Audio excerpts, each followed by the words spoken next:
A child who grows up in a wealthy class has stability, a good school, generator when NEPA takes light, and they have adults who push them. They have abroad trips that expand their worldview before they are 18, and their parents' network basically hands them their first opportunity before they've earned anything. Every single year, that advantage builds on itself, and by the time they are 25, they're more than ahead. They're in a completely different race.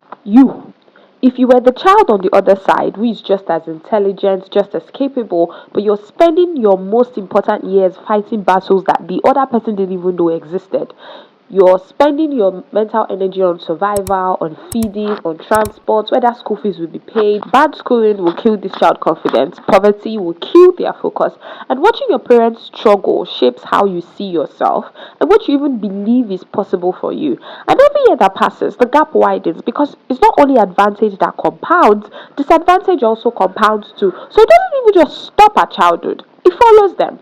The wealthy graduate enters the workforce with a degree from a good university, soft skills, confidence, and a father who golfs with the MD. The other person graduates from an underfunded university, perhaps with ASU strikes eating years of their education, no network, no safety net, and people will keep telling you just work hard, it will come. One day you self go blow. Now, because wealth generates income, child A has enough resources to invest, gets inherited property, business capital, and so their net worth is growing while the other person is just trying to break even. When public schools are underfunded, only the wealthy can afford quality education.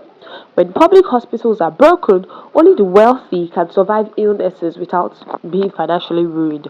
And when there's no social safety net, because you're from the wrong social class and your family is poor, one setback, one job loss, one health emergency can erase years of progress for a poor family. Bad governance is choosing to maintain a system where the poor stay poor and the wealthy get richer. Now, your social class doesn't just affect what you have, it also affects how you think, who you know, how you speak, what risks you're ever willing to take, and whether you even believe you deserve more. So, what do you do if you're on the wrong side of this equation, especially as a Nigerian? First, and I mean this, vote like your life depends on it.